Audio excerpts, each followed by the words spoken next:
Good morning વિદ્યાર્થી મિત્રો, આજે આપણે ગુજરાતીની અંદર તમારે 5 માર્કની અંદર વિભાગ ઈ ની અંદર એક વાદાત્મક ગદ્ય અને એક ભાવાત્મક ગદ્ય પૂછાય છે કે જેના 5 માર્ક છે.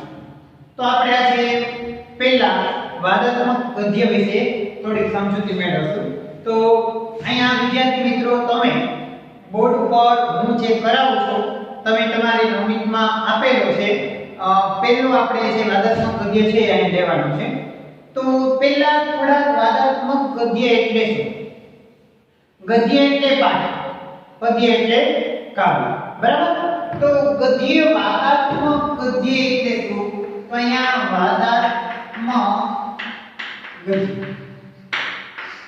વાદાત્મક ગદ્ય કેવી રીતના લખાય એના અથવામાં એક 5 માર્કમાં ભાવાત્મક ગદ્ય પૂછાય છે. પહેલા આપણે વાદાત્મક ગદ્ય લઈશું.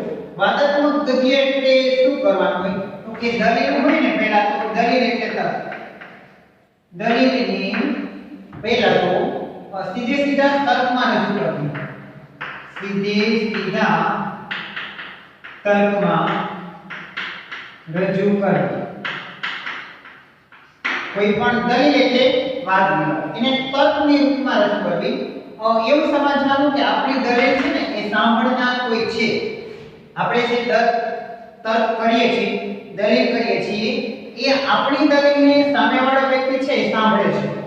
એ રીતના રજૂઆત કરવાની. એટલે કે સામે કોઈ હાજર છે વ્યક્તિ સાંભળે છે અને એ રીતના આપણી દલીલ છે એના વિરોધમાં દલીલ કરે છે, જેવી રીતના પક્ષાપક્ષી, બરાબર? એવું ધારી લઈ અને જરૂર જણાય ત્યાં સંશય નથી, કોઈ શંકા નથી, કોઈ શંકાને સ્થાન નથી, દીવા જેવી સાફ વાત છે, એમાં કોઈ બે સંમત નથી, જેવા નિશ્ચયસૂચક વાક્ય પ્રયોગો રજૂ કરવામાં આવે છે. ત્યાર પછી દલીલોની ભાષા છે નકારાત્મક કે હકારાત્મક સ્વરૂપની હોય.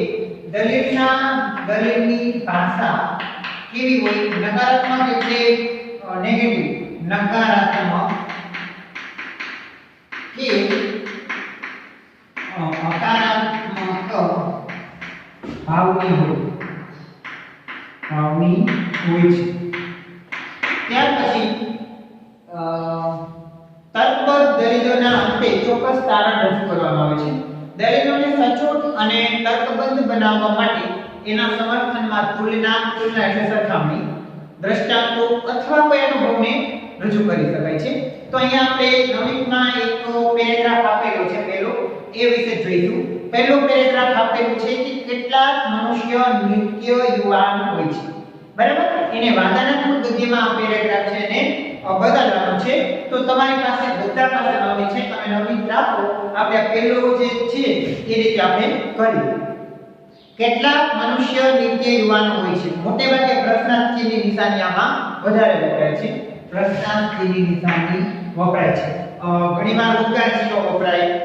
ભાવાત્મક ગદ્ય હોય તો એમાં વધારે ઉદ્ગાર ચિહ્ન આવતા હોય છે. આમાં પ્રશ્નાર્થ છે. કેટલાક મનુષ્ય નિત્ય યુવાન હોય છે. તો આપણે એને જવાબ સ્વરૂપે રજૂ કરવું હોય તો આપણે આમાં લખવાનું કેટલાક મનુષ્ય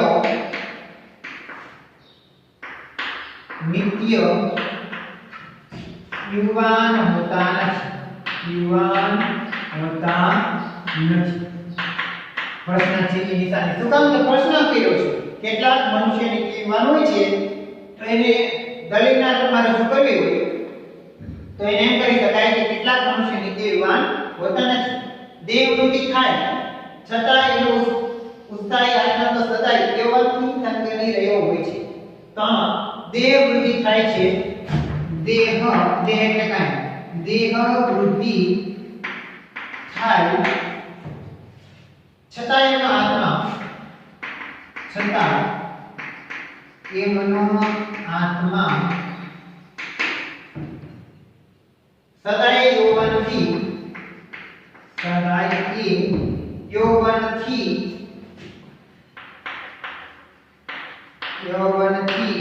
થનગની રહ્યો હોય છે એમ કીધું છે ને. તો યૌવનથી થનગની રહ્યો નથી હોતો. યૌવનથી થનગની રહ્યો નથી હોતું પ્રશ્નાર્થની નિશાની ત્યાર પછી ને શક્તિ લાવારસની પેટે ઘુમાઘૂમ કરી રહી હોય છે ને શક્તિ લાવારસની પેટે ઘુમાઘૂમ નથી કરતી ને શક્તિ લાવારસની પેટે એટલે જેમ પેટે ઘુમાઘૂમ કરી રહી નથી હોતી ઘુમાઘૂમ નથી કરતી હોતી નથી કરતી હોતી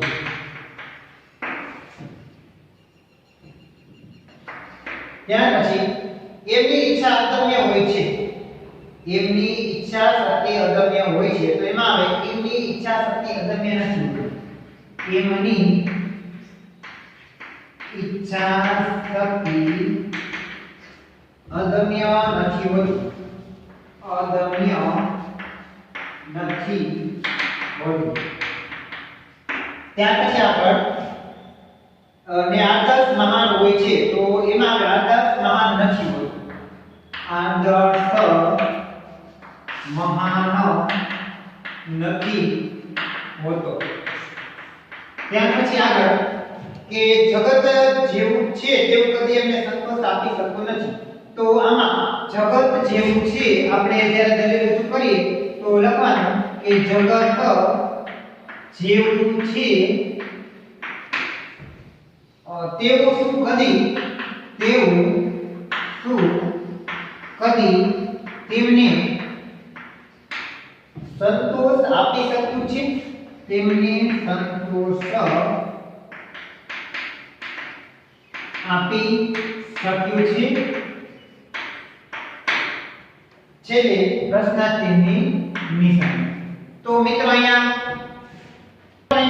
મેં તમને વાદાત્મક ગદ્ય એક રજૂ કર્યો વાદાત્મક ગદ્ય એટલે શું તો કે દરેકને સીધે સીધા તર્કના રૂપમાં રજૂ કરવી દરેકની ભાષા એટલે બોલી એ નકારાત્મક હોય કે હકારાત્મક ભાવની બે રીતે હોય છે નકારાત્મક એટલે નેગેટિવ હકારાત્મક એટલે પોઝિટિવ બરાબર તો અહીંયા પહેલો જ આપણે નવનીતમાં આપેલો છે મિત્રો એ તમને મેં રજૂ કર્યો કે વાદાત્મક ગદ્ય કેવી રીતના કરી શકાય આ તમને 5 માર્કની અંદર બોર્ડની એક્ઝામમાં પૂછાય છે તો અહીંયા આપણે જોઈએ પહેલો મેં તમને કરાયો કે કેટલાક મનુષ્ય નીતિવાન હોય છે તો એનો અર્થ થાય કે કેટલાક મનુષ્યો નીતિવાન હોતા નથી પ્રશ્નાર્થની નિશાની મિત્રો અહીંયા વધારે વાપરવાની છે કે દરેક છે ને સામે પક્ષાપક્ષી થતી હોય છે એમની દેહ વૃદ્ધિ થાય છતાં એનો ઉત્સાહી આત્મા તો સદાય યૌવનથી થનગની રહ્યો હોય છે દેહ વૃદ્ધિ થાય છતાં એનો આત્મા સદાય યૌવનથી થનગની રહ્યો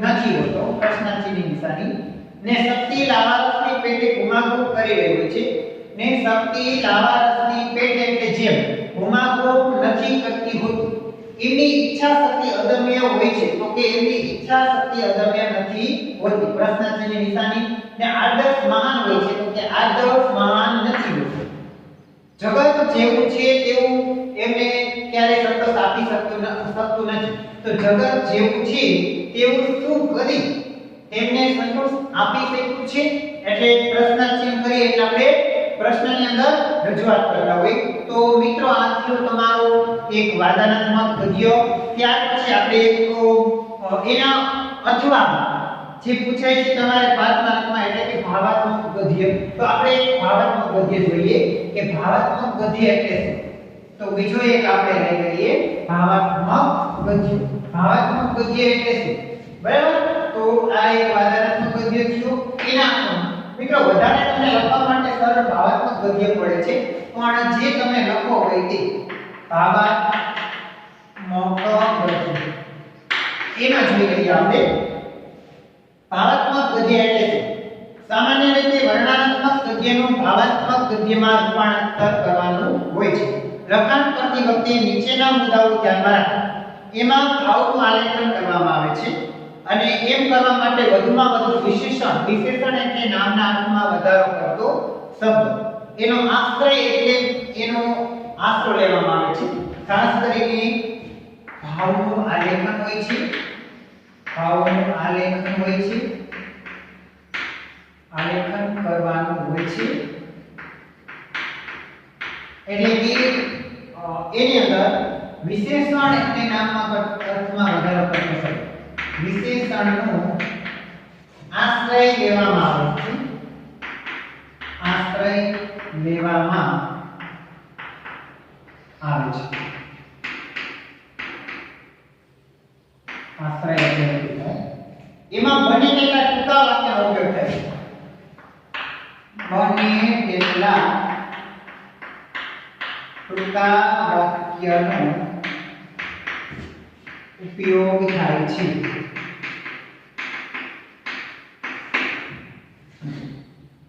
અને ક્રિયાપદનો ઉપયોગ ન છૂટકે જ કરવામાં આવે છે. ક્રિયાપદ નામની જગ્યાએ વપરાતું પદ એટલે ક્રિયાપદ એને તો યોગ્ય જગ્યાએ ન છૂટકે જ ઉપયોગમાં લેવામાં આવે છે. આવા ગદ્યનું સ્વરૂપ અંગત અભિપ્રાય જેવું હોવાથી તેની રજૂઆત આત્મલક્ષી ધ્વનિ અને ભાષા બોલચાલની અને સરળ હોય છે. અભિપ્રાય એટલે હેતુ, બરાબર. આ ગદ્યનું સ્વરૂપ અંગત એટલે પોતાનું, અંગત એટલે પોતાનું, પોતાનાનું જ માનેલું છે, આપણે જ લાગુ પડે છે. અભિપ્રાય એટલે હેતુ છે. અભિપ્રાય એટલે હેતુ, આપણને જ લાગુ પડે છે ને આપણા માટે જ આપણે લખીએ છીએ કે આપણા કોઈ વ્યક્તિ માટે જ લખીએ છીએ. એવી રીતના આત્મલક્ષી એટલે પોતાને અનુલક્ષી, આત્મલક્ષી એટલે પોતાને લાગુ પડતી હોય તેવી રીતના ધવ એટલે રીત થાય. આત્મલક્ષી રીતથી રજૂ થાય છે. ત્યાર પછી આ ગદ્યનું સ્વરૂપ આ રીતનું હોય છે અને ભાષા છે બોલચાલની આપણે જે બોલીએ છીએ ભાષા એવી જ ભાષા સરળ અને સાદી વાપરવામાં આવે છે. એમાં કર્મણી વાક્યો અને ઉદ્ગારસૂચક તથા પ્રશ્નાસૂચક વાક્યને વધુ પ્રમાણમાં ઉપયોગ થાય છે. કર્મણી એટલે થી થકી વડે આપણે 10મા ધોરણમાં ભણી ગયા.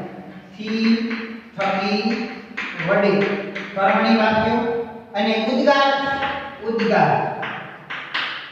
એટલે તમને ખબર છે તો બોલી ટુ નીચે આવે ઉદ્ગારથી વાક્ય વાપરવામાં આવે છે.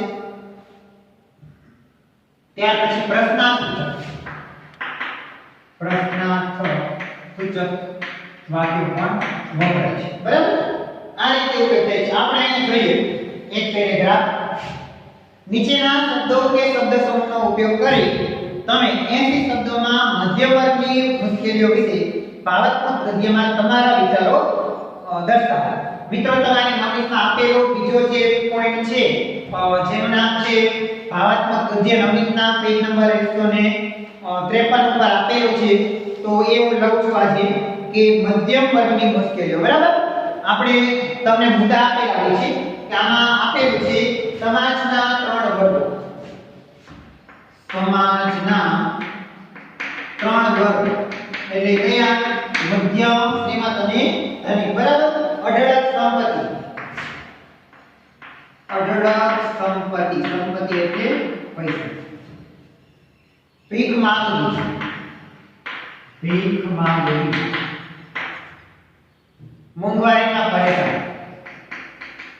મોંઘવારીમાં પરેશાન.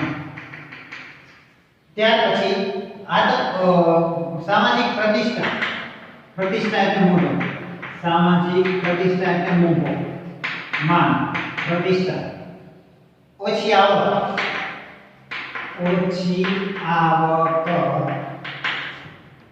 આર્થિક ભેસ એટલે તંગી, આર્થિક ભીસ, કેળવણીથી વંચિત હોય. કેળવણી એટલે શિક્ષણ, કેળવણીથી વંચિત રહી જાય, ભણી ન શકે. વ્યવહારોમાં ફેરફારો. તો મિત્રો અહીંયા જે મુદ્દા આપેલા છે તમારા કે ભાવાત્મક ગદ્ય એટલે શું? ભાવાત્મક ગદ્યનો એક અહેવાલ આમ જોઈએ તો અમુક શબ્દમાં વાર્તાના સ્વરૂપમાં લખવાનો હોય છે, 80 શબ્દમાં રજૂ કરવાનો હોય છે. તમને મુદ્દા આપેલા છે કે થી થકી વડે કર્મણી વાક્યો વપરાય, બને તેટલા ટૂંકા વાક્યો હોય, ભાવનું આલેખન હોય, વિશેષણનો વધારે ઉપયોગ હોય, અંગત પોતાના માટે લાગુ પડે છે, અભિપ્રાયથી આત્મલક્ષીની રજૂઆત હોય. તો મિત્રો અહીંયા આપણે જોઈએ સમાજના 3 વર્ગોની આર્થિક સ્થિતિમાં કેટલા બધા ભેદ રહેલા છે. પહેલું અહીંયા આપેલું છે કે સમાજના 3 વર્ગ. હું તમને અહીંથી સમજાવી દઉં છું, તમારી નોટિસમાં આખે આખો કરવાનું. તો અહીં આપણે જોઈએ કે સમાજના ત્રણ વર્ગોની આર્થિક સ્થિતિમાં કેટલો બધો ભેદ છે. કયા ત્રણ વર્ગ? તો કે ધનિક, મધ્યમ અને શ્રીમંત. બરાબર? સમાજના ત્રણ વર્ગોની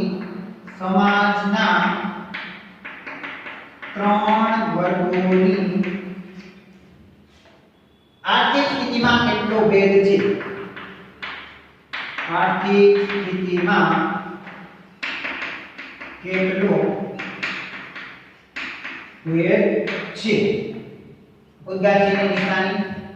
ધનિક વર્ગ પાસે કેટલી અઢળક સંપત્તિ છે? ધનિક એટલે પૈસાદાર. ધનિક વર્ગ પાસે અઢળક સંપત્તિ છે. બરાબર? ધનિક એટલે પૈસાદાર. બિચારા ગરીબ વર્ગને કેવી લાચારી? બિચારા ગરીબ વર્ગને કેવી લાચારી સામનો કરવો પડે છે? બસ ભીખ માંગીને જ આખું જીવન વિતાવવાનું. બસ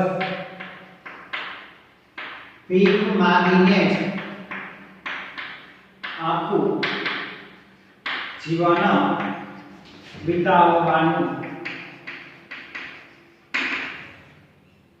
મધ્યમ વર્ગની વિટંબણા કેટલી અવકાશ? વિટંબણા એટલે મુશ્કેલી. મધ્યમ એટલે વચ્ચેનો. મધ્યમ વર્ગની મુશ્કેલી. વિટંબણા એટલે મુશ્કેલી. વિટંબણાય કેવી અપાર છે?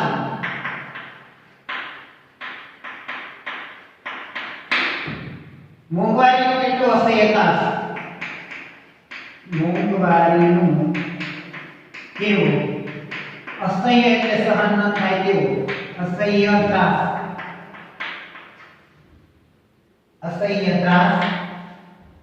સામાજિક પ્રતિષ્ઠા જાળવવા માટે. સામાજિક પ્રતિષ્ઠા એટલે માનવું, જે વ્યવહાર. સામાજિક પ્રતિષ્ઠા જાળવવા માટે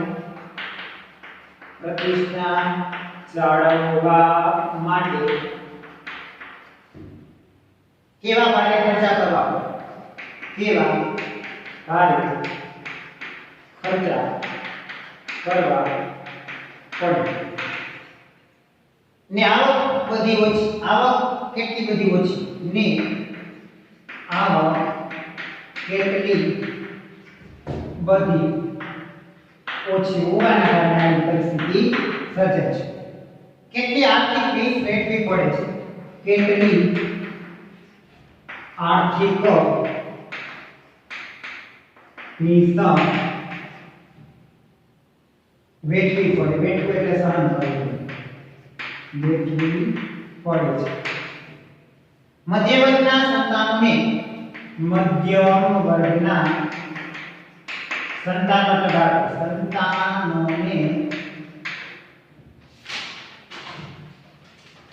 સારી કેળવણીથી વંચિત જ રહી જવાનું. સારી કેળવણી એટલે શું?